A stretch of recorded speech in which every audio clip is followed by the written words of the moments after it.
Mesdames et messieurs, un plaisir de vous retrouver pour 26 minutes en Afrique et dans le monde. L'actualité hors de nos frontières de dimanche, c'est politique.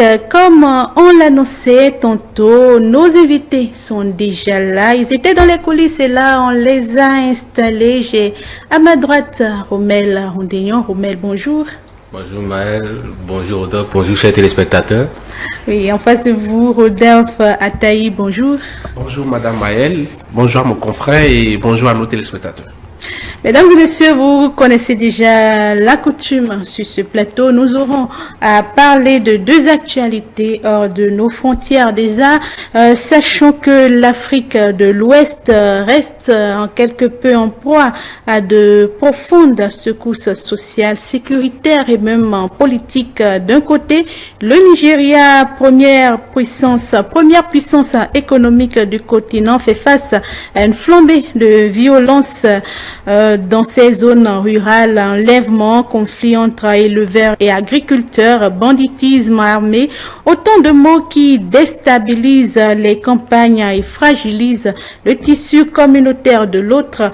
Au Sénégal, le retour calme post-électoral laisse donc place à une volonté de réconciliation nationale. Un dialogue national s'est ouvert, mais derrière les appels à l'unité, des interrogations demeurent. Et nous allons donc en parler avec nos invités. Je me tourne vers vous, Rodolphe Ataï. Pour commencer, le Nigeria fait face à une montée des violences dans ses campagnes, banditisme armé, enlèvement, comme je le disais tantôt.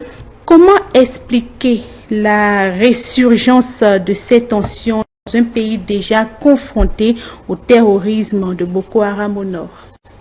Alors, j'ai envie de dire tout de suite que lorsque vous parlez de violence, est-ce qu'il ne faut pas nuancer? Puisque la violence au Nigeria, je dirais, c'est la base. C'est la base, dans quel sens? Le vivre, en termes de vivre ensemble, dans une certaine mesure. Que voudrais-je dire? Si vous avez, j'ai l'habitude de dire par exemple à mes confrères, à mes amis, que en Afrique de l'Ouest, membres de la CEDEAO, lorsque vous avez l'habitude de vouloir circuler dans certains pays, donc traverser les frontières, aller dans d'autres États, il y a un pays dans lequel vous devez changer d'habitude, de façon de faire, de façon de vivre. Ce pays, c'est le Nigeria. L'habitude, c'est un pays à laquelle il faut forcément s'adapter lorsque vous n'avez jamais vécu dans ce pays. Ceux qui ont fait le tour une fois savent de quoi je parle. Alors, lorsque vous parlez ici de violence en milieu rural, moi je voudrais dire de faire un peu attention parce que le Nigeria est aujourd'hui secoué en grande partie par le terrorisme. Nous le savons.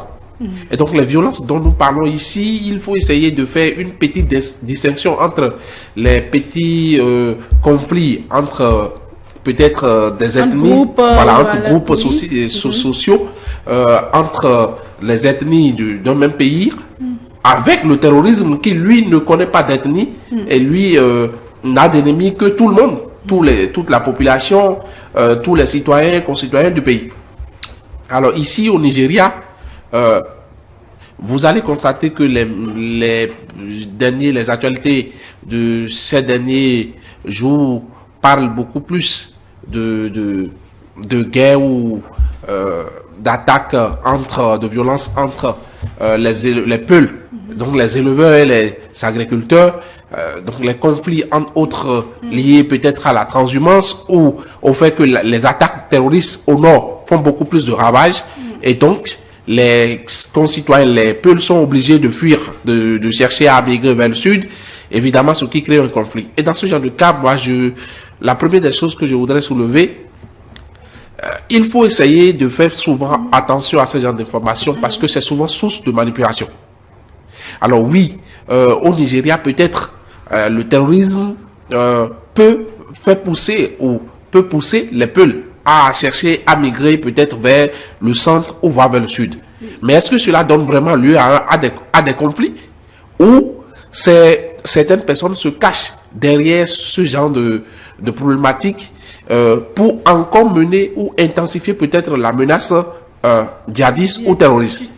N'oubliez pas que la branche du terrorisme qui secoue le Nigeria, c'est le Boko Haram.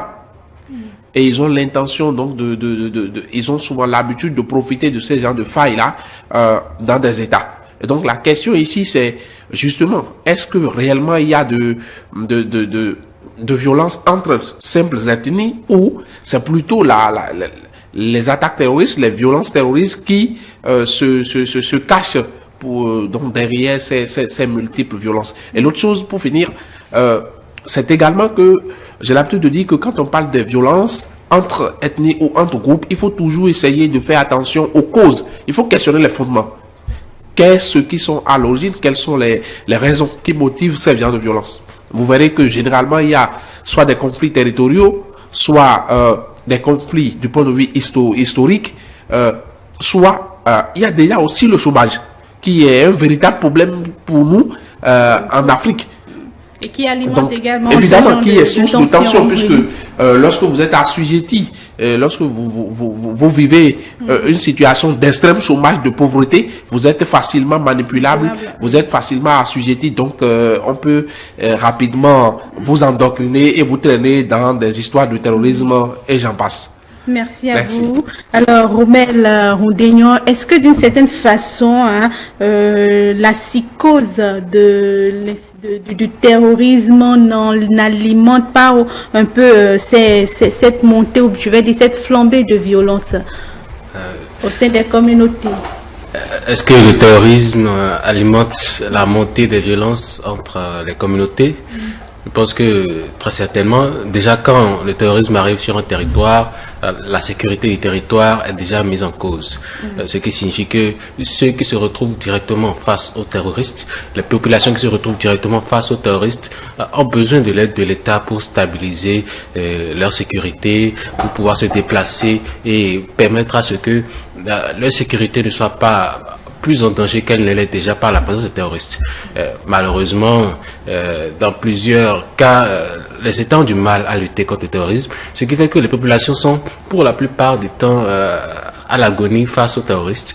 Ils sont mis à la disposition des terroristes qui peuvent recruter certains, menacer d'autres, dire « Ah, le gouvernement que vous adorez tant ne vous aide pas, ne vous envoie pas d'aide, alors rentrez dans notre sphère et participez à la rébellion à nos côtés. » Et ça convertit facilement énormément de populations. Mais dans le cadre du conflit entre ethnies, le conflit entre ethnies n'a pas attendu le terrorisme avant de se propager. Les conflits liés à la transhumance, c'est pas nouveau en Afrique de l'Ouest. Le Bénin en a même connu, et le cas le plus connu, le plus violent, c'est le génocide du Rwanda entre les Hutus et les Tutsis, éleveurs et agriculteurs, et qui a causé près de 2 millions de morts. Donc il faut voir tout cet état de choses. Certes, le terrorisme a sa part de responsabilité, mais le manque de maîtrise de la sécurité de sa population par un État est également en cause dans ce cas de figure. Il faut faire en sorte que quand les terroristes arrivent quelque part, ils ne puissent pas prendre la population, ils ne puissent pas les massacrer comme cela est souvent fait dans notre population. Donc effectivement, le terrorisme est à l'origine d'une certaine psychose, alimentant, en facilitant notamment la distribution des armes, la distribution de la violence et la facilitation de la rébellion. Mais le principal problème, c'est comment faire en sorte que l'État assure la sécurité de sa population et faire en sorte que les ethnies qui, de par l'histoire, ont toujours des différends, puissent s'entendre, fasse passer avant tout le fait d'être d'un même peuple, d'être d'une même nationalité, le Nigeria qui est en cause ici, avant de vouloir s'entretuer sur des questions de terre, d'agriculture et d'élevage qui ne cadrent pas dans une politique commune. Et il faut aussi que l'État arrive à tracer des chemins de transhumance. Les chemins de transhumance, c'est ces voies délimitées là qui permettent aux éleveurs de nourrir et de faire paître correctement leur bétail sans empiéter sur les dispositions, les possessions des agriculteurs. Ça crée énormément de conflits entre ces deux ethnies-là, parce que personne ne veut que le fruit de son dur labeur soit brouté par du bétail qui n'aime pas le sien. Donc il faut faire en sorte que déjà au niveau de la population, à l'interne, les choses se calment, à l'externe, avec la sécurité face aux terroristes, que ça se calme. Et comme c'est une politique, comme c'est une problématique commune à plusieurs pays d'Afrique de l'Ouest ou de l'Est, même au centre, il faut faire en sorte que tous les États qui font face à ce genre de situation s'assoient quelque part pour discuter et mettre en œuvre une politique commune qui favorisera très certainement la paix et la sécurité. Non seulement contre le terrorisme, mais également contre les violences ethniques qu'on constate au Nigeria. Mais ce qu'on entend dire généralement aussi est que le peuple nigérian, d'une certaine façon, est très violent, a un sang un peu chaud, très violent. Oui, vous avez fini? Oui, allez-y. La violence, c'est dans le sang des hommes. On ne peut pas le nier. Les Nigériens en particulier, quand vous discutez avec un Nigérian qui a vécu au Nigeria, qui vient au Bénin, il te dit « Ah, effectivement, chez moi, c'est difficile de circuler la nuit, mais au Bénin, ici, c'est facile. Tu peux circuler dans la nuit, tu n'as aucun problème. » Donc, on sent cette différence de culture, la culture de la violence, de l'insécurité. Et ça aussi, c'est un travail à faire. C'est pas pour rien que les États ont des spécialistes, des experts en sociologie, en sécurité interne, qui sont là pour mettre au sein de la population une certaine accalmie. Mais il ne faut pas nier non plus que c'est comme ça que le Nigeria fonctionne et que vouloir bousculer les choses du jour au lendemain, ça ne peut pas fonctionner.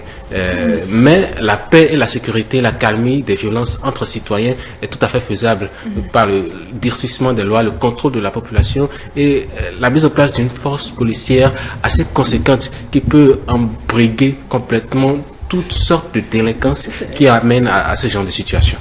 Merci à vous. Alors, Rodolphe Ataï, comment les autorités alors abordent-elles ce genre de situation? Alors, tout de suite, je voudrais rappeler que dans son rapport publié récemment par Amnesty International Nigeria, le président de l'Amnesty International Nigeria soulignait que 2 ans déjà, les violences au Nigeria ont fait plus de 10 000 morts. Et les 2 ans de gouvernance de l'actuel président du Nigeria, le président Bola Tinubu, que l'État, la situation n'a pas du tout avancé, et donc autrement que l'État sous l'égide, sinon sous le dirigisme du président Bola Tinubu a failli en termes de sécurité au Nigeria. Et donc, pourquoi ce rappel?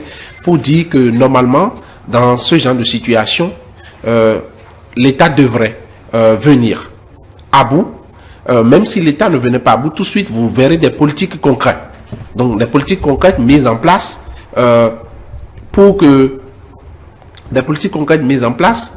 pour quand même permettre à l'État de prendre un certain nombre de mesures.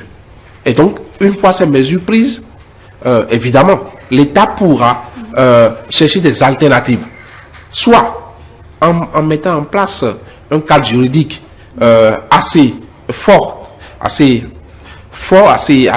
résilient, en tout cas, une base légale assez convaincante pour dissuader, soit pour réprimer, punir, évidemment, les acteurs, situer les responsabilités en termes clairs, et donc l'État pourra rétablir son autorité, puisque dans une société, ce qui caractérise un État, évidemment un État, sans parler des considérations doctrinales, démocratiques et autres, en tout cas ce qui caractérise un État de vivre ensemble, c'est un État où on est libre de vivre en toute liberté quand même, tant qu'on ne viole pas les droits d'autrui, c'est qu'on doit normalement vivre de façon heureuse, vivre en paix et autres. Mais ce n'est pas le cas. Lorsque la violence est à tout bout de champ, terrorisme par là, Boko Haram par ici, conflit par ici, je pense que cela trouble la quiétude des populations, ce qui n'est pas bon. Et donc, je peux partager d'une certaine manière la quiétude de l'Amnesty International Nigeria pour dire que l'État, même si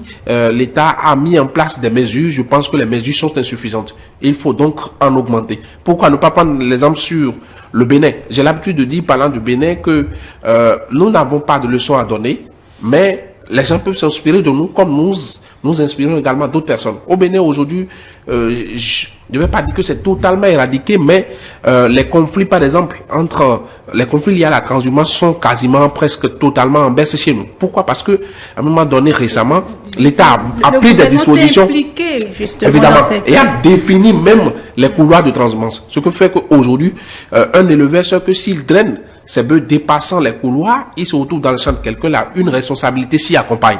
Vous comprenez? Donc, cela permet en même temps à chaque citoyen de savoir que, en jouissant de ses droits, il y a quand même des limites. Et si on enfreint ces limites, il y a des responsabilités qui s'y accompagnent.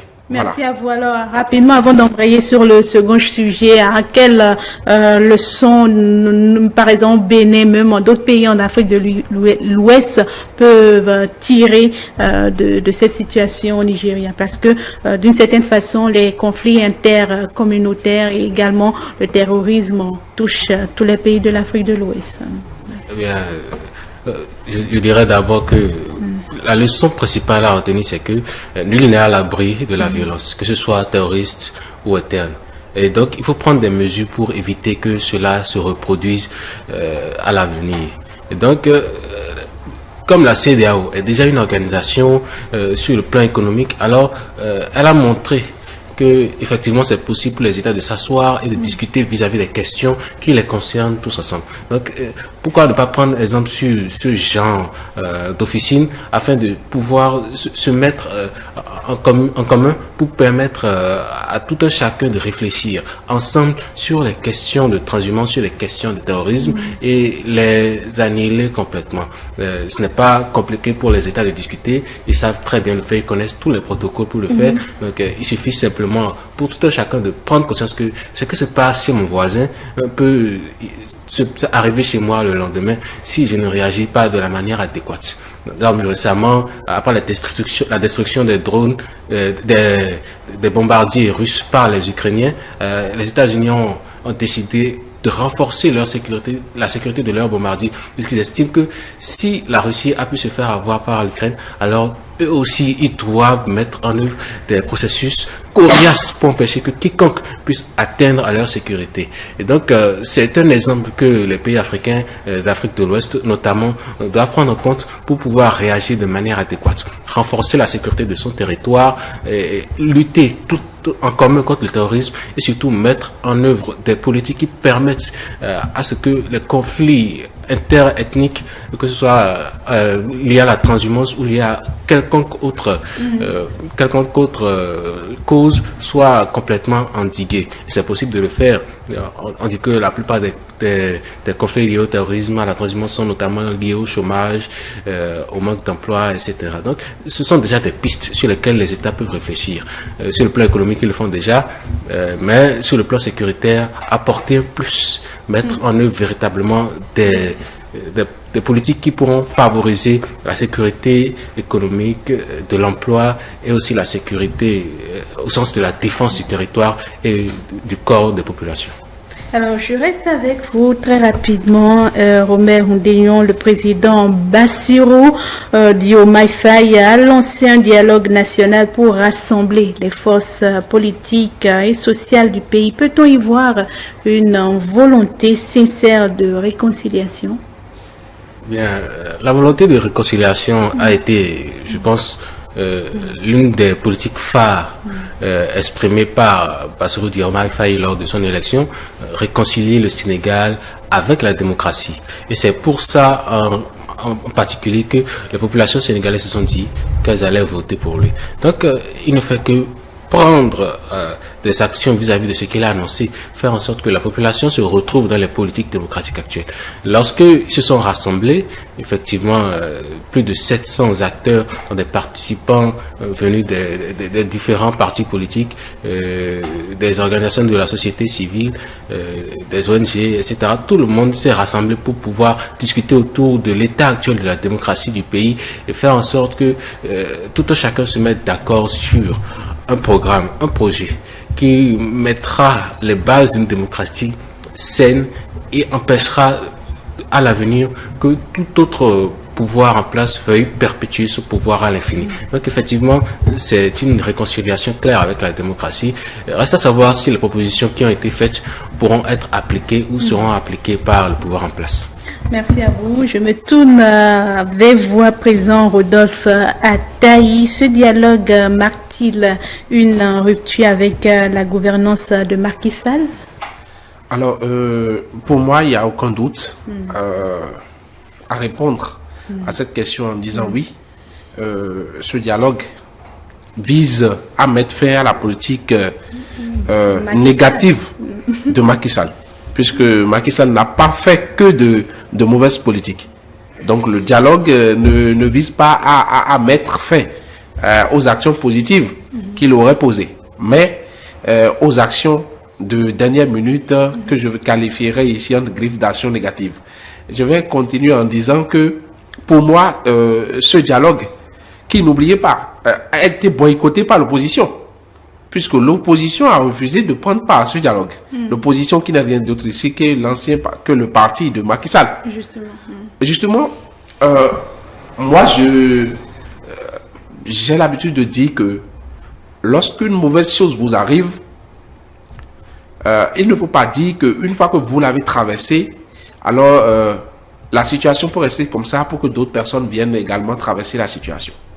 Si vous êtes un homme de droit, vous comprenez donc que lorsque vous repérez une faille dans le droit, il faut faire une proposition à l'État pour dire la faille que je viens de traverser là, il faudrait que l'État puisse mettre un verrou là. Si évidemment c'est une mauvaise faille. Je continue. Alors, justement, pourquoi je dis ça? N'oubliez pas que l'actuel duo présidentiel sénégalais, notamment le président de la République, Bassirou Diomaye Faye, avec son premier ministre, Ousmane Sonko, mais n'oubliez pas que les deux ont fait la prison. Les deux ont fait la prison, c'est-à-dire ils ont payé leur accession au pouvoir par la prison. N'oubliez pas. Et pourquoi cela? Et qu'est-ce qui les a amenés en prison? Puisqu'il faut toujours questionner la cause, les fondements. C'est extrêmement important. Et en le faisant, vous vous rendez compte que oui, s'ils se sont retrouvés en prison, c'est parce que ils avaient affiché la volonté de se présenter aux élections quand le président de la République voulait se présenter pour un troisième mandat. Le président de la République, Macky Sall. Et donc, justement, si évidemment il y avait des failles dans la Constitution ou des failles dans des actes juridiques au Sénégal et qui avaient permis ce genre de choses, il ne faudrait plus jamais que cela ne se reproduise. Moi, quand je parle en tant que juriste, lorsque je parle de la démocratie, chaque fois j'ai l'habitude de dire en Afrique, le pays qui, malgré les turbulences, est resté sur sa ligne droite jusqu'à aujourd'hui, c'est le Sénégal. Le seul pays, en tout cas, le pays connu, francophone, qui n'a jamais connu de coup d'État dans toute son histoire jusqu'à aujourd'hui, c'est le Sénégal.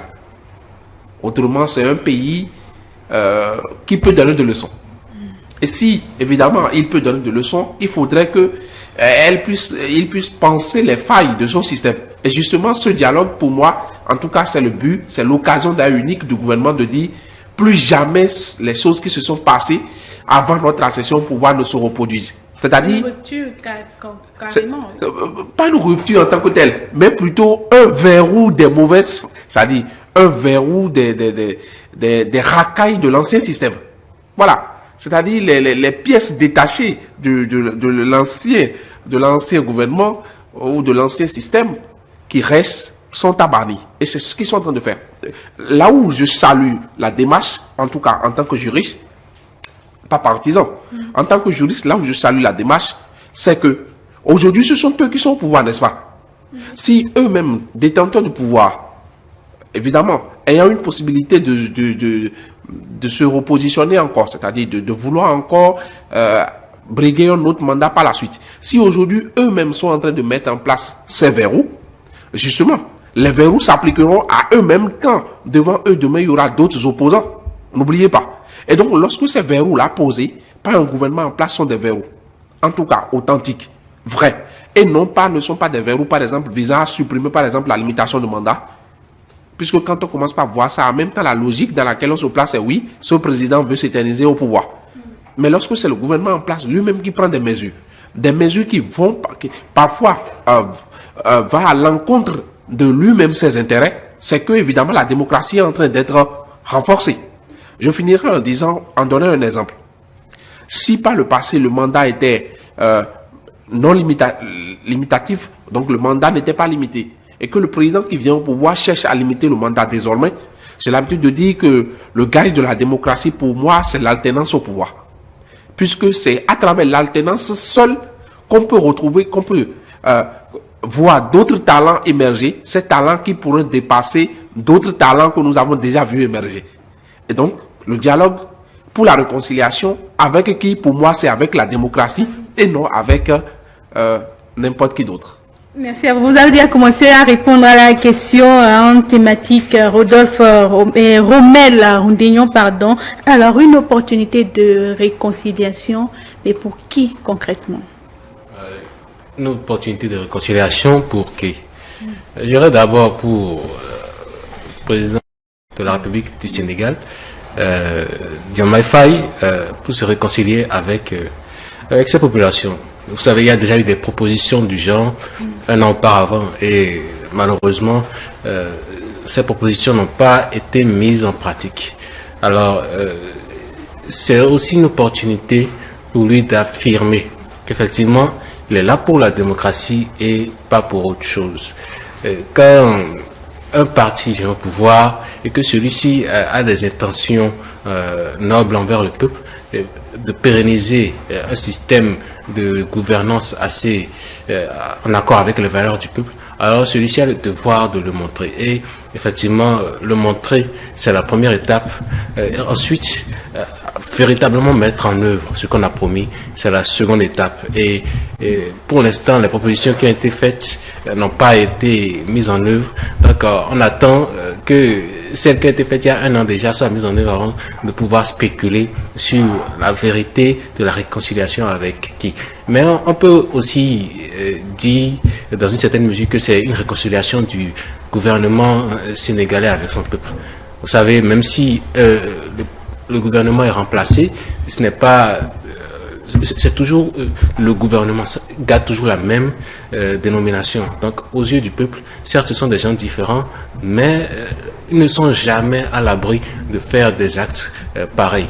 Voilà pourquoi il faut faire preuve de bonne foi envers son peuple et faire en sorte que le peuple se réconcilie avec le pouvoir en place et soit en mesure de lui confier véritablement les rênes du pouvoir et ne pas exiger des choses irréalisables. Certes, Diomaye Faye et son corps avaient promis au peuple le retrait des forces françaises du territoire sénégalais.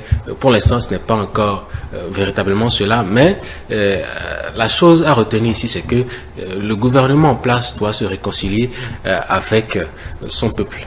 Notamment, simplement, l'entité gouvernement doit se réconcilier avec son peuple. Ensuite, le chef de l'État et ses différents collaborateurs doivent se réconcilier avec le peuple parce que, certes, ils ont fait des promesses, mais toutes les promesses n'ont pas été respectées. Et pour l'instant, on attend que le premier mandat qu'ils ont demandé au peuple se passe dans les bonnes conditions afin de dire qu'effectivement les normes démocratiques sont véritablement respectées et les promesses qu'ils ont faites sont également véritablement celles qu'ils ont tenues vis-à-vis du peuple. Merci à vous, Romel Rondegnon. Un mot rapidement. Un mot rapidement, je dirais oui que je partage les avis de mon confrère, même si je ne partage pas tout. Réconciliation avec le peuple, oui. Avec la démocratie, oui. On verra la suite pour ma part. Merci. Alors, mesdames et messieurs, nous en venons à la fin de 26 minutes en Afrique et dans le monde. Merci de nous avoir suivis. Merci de votre fidélité à cette émission, également à cette rubrique de 26 minutes en Afrique et dans le monde. On va se donner rendez-vous le dimanche prochain pour un nouveau numéro de cette rubrique. D'ici là, portez-vous bien et merci à nos invités.